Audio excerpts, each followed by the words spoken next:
Rusia ancam balas jika Israel pasok senjata ke Ukraina. Той страны, с территории которой будут создаваться угрозы для наших военнослужащих. Мы в эту же секунду будем рассматривать их как участниками военного конфликта. И уже все равно, какими там членами они являются.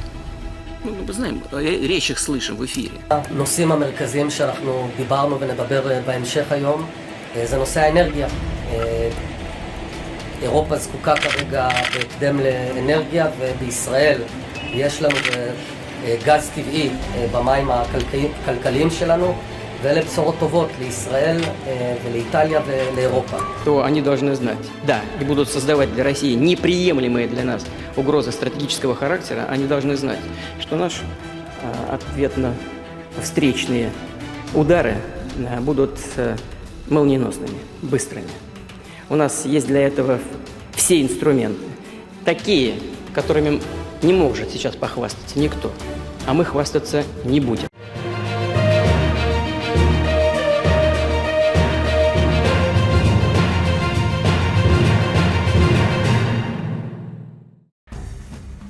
Rusia mengancam akan membalas jika Israel memasok senjata pertahanan ke Ukraina. Ancaman Moskow itu diungkap media Amerika Serikat Bloomberg dengan mengutip dua sumber yang mengetahui kebijakan Rusia. Mengutip laporan dari Bloomberg, Senin 7 November 2022, Rusia akan merespon jika Israel menyerahkan sistem pertahanan udara secara langsung atau melalui pihak ketiga ke Ukraina. Namun laporan itu tidak merinci tindakan apa yang akan diambil Moskow. Israel menunjukkan sinyal untuk menyambut gagasan memasok peralatan persenjataan ke Kiev karena Iran memasok Moskow dengan drone kamikaze. Perdana Menteri Yair Lapid mengatakan kepada Menteri Luar Negeri Ukraina Dmytro Kuleba pada bulan Oktober bahwa hubungan Moskow dengan Teheran menempatkan seluruh dunia dalam bahaya. Namun perubahan pemerintahan yang segera terjadi di Israel membuat kebijakan masa depan rezim Zionis dipertanyakan. Benjamin Netanyahu yang diperkirakan akan membentuk pemerintahan berikutnya dikenal karena hubungan baiknya dengan Presiden Rusia Vladimir Putin. Laporan Bloomberg mengikuti pernyataan yang dibuat oleh mantan Presiden Rusia, Dmitry Medvedev bulan lalu, yang memperingatkan Israel agar tidak mengirim persenjataan ke Ukraina.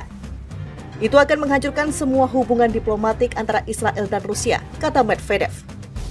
Presiden Ukraina Volodymyr Zelensky mengatakan kepada Channel 12 pada Selasa pekan lalu bahwa Israel baru-baru ini setuju untuk menyediakan negaranya dengan sistem radio yang diminta pada bulan Februari dan mengatakan bahwa kedua negara terlibat dalam kerjasama intelijen yang berkaitan dengan drone kamikaze buatan Iran yang digunakan oleh Rusia dalam perang. Kami berjuang melawan sebuah serikat besar baru, Rusia dan Iran, dan sekarang saya berharap Israel akan membantu kami dan akan bereaksi keras terhadap ini, katanya. Menambahkan bahwa menurut intelijen dari Ukraina dan negara-negara lain, Rusia telah mengakuisisi sekitar 1.500 drone serang Iran. Pada hari Minggu, Duta Besar Ukraina untuk Israel, Yevgen Kornichak juga mengatakan telah ada kemajuan pada beberapa masalah teknis yang berkaitan dengan pertahanan, terutama mengenai tawaran Israel untuk menyediakan teknologi peringatan rudal. Saat memberikan bantuan kemanusiaan, Israel telah mempertahankan kebijakan ketat untuk tidak memberikan bantuan militer ke Ukraina sejak pasukan Rusia melakukan invasi pada 24 Februari, termasuk sistem yang dapat membantunya mencegat serangan rudal dan drone Moskow. Alasan dibalik keputusan itu adalah kebutuhan strategis Israel untuk mempertahankan kebebasan operasi di Suriah sebagai bagian dari upayanya untuk mencegah kubu Iran di depan pintunya. Untuk itu, Israel bekerja sama dengan militer Rusia yang sebagian besar menguasai wilayah udara Suriah. Para pejabat Israel juga mengatakan ketakutannya bahwa teknologi militer canggih bisa jatuh ke tangan musuh dan menyebutkan keterbatasan produksi dan pasokan. Dalam dugaan pengembangan hubungan lain antara Rusia dan Iran, CNN melaporkan pada Jumat bahwa Teheran telah meminta bantuan dari Kremlin untuk program nuklirnya jika gagal memulihkan kesepakatan nuklir 2015 dengan kekuatan Barat.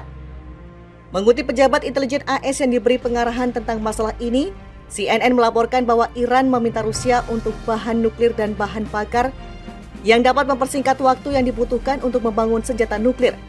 Namun tidak jelas apakah Moskow yang menentang prospek Iran yang bersenjata nuklir telah setuju untuk membantu Teheran.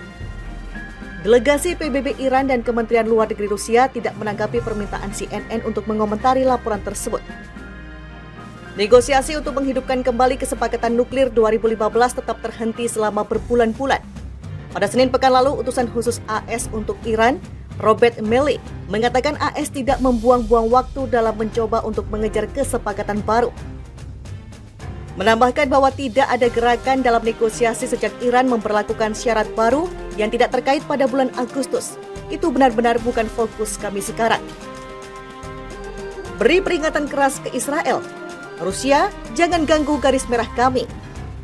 Rusia kembali memperingatkan Israel terkait pengiriman langsung maupun tidak langsung persenjataan negara Zionis itu ke Ukraina. Media-media Israel pada Minggu 6 November 2022 melaporkan Rusia memberikan peringatan tegas kepada Israel. Jika Anda bermaksud mengirim sistem pertahanan udara ke Ukraina, sekalipun melalui negara ketiga, berarti Anda melanggar garis merah kami, dan itu akan membawa sejumlah konsekuensi, ujar pihak Rusia yang dikutip media Israel. Sebuah perusahaan industri keamanan Israel belum lama ini berusaha mengakali larangan Rusia dalam menjual senjata canggih ke Ukraina dengan mengirim sistem pertahanan anti-drone ke Ukraina melalui Polandia. Pada hari Jumat lalu, Bloomberg menulis Rusia memperingatkan Israel jika mengirim rudal-rudal pertahanan udara buatan Tel Aviv atau rudal-rudal jelajah lain secara langsung maupun tidak langsung, yaitu melalui negara ketiga, maka akan dibalas. Sebelumnya, Presiden Ukraina Volodymyr Zelensky dalam sebuah wawancara televisi meminta Israel untuk memberikan drone-drone buatannya dan membantu Kiev menghadapi ancaman-ancaman cyber. Dalam dugaan pengembangan hubungan lain antara Rusia dan Iran, CNN melaporkan pada Jumat bahwa Teheran telah meminta bantuan dari Kremlin untuk program nuklirnya jika gagal memulihkan kesepakatan nuklir 2015 dengan kekuatan Barat. Mengutip pejabat intelijen AS yang diberi pengarahan tentang masalah ini, CNN melaporkan bahwa Iran meminta Rusia untuk bahan nuklir dan bahan bakar yang dapat mempersingkat waktu yang dibutuhkan untuk membangun senjata nuklir.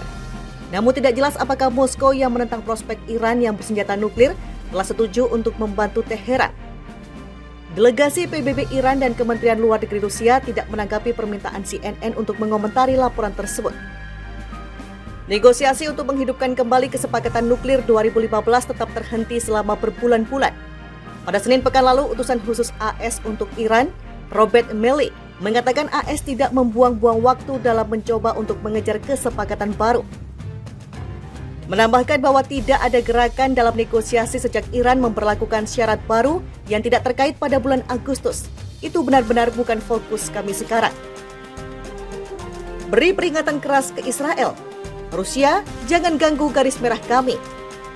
Rusia kembali memperingatkan Israel terkait pengiriman langsung maupun tidak langsung persenjataan negara Zionis itu ke Ukraina. Media-media Israel pada Minggu 6 November 2022 melaporkan Rusia memberikan peringatan tegas kepada Israel. Jika Anda bermaksud mengirim sistem pertahanan udara ke Ukraina, sekalipun melalui negara ketiga, berarti Anda melanggar garis merah kami, dan itu akan membawa sejumlah konsekuensi, ujar pihak Rusia yang dikutip media Israel.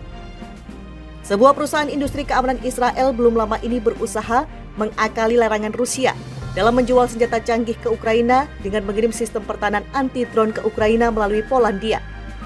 Pada hari Jumat lalu, Bloomberg menulis Rusia memperingatkan Israel jika mengirim rudal-rudal pertahanan udara buatan Tel Aviv atau rudal-rudal jelajah lain secara langsung maupun tidak langsung, yaitu melalui negara ketiga, maka akan dibalas. Sebelumnya, Presiden Ukraina Volodymyr Zelensky dalam sebuah wawancara televisi meminta Israel untuk memberikan drone-drone buatannya dan membantu Kiev menghadapi ancaman-ancaman cyber.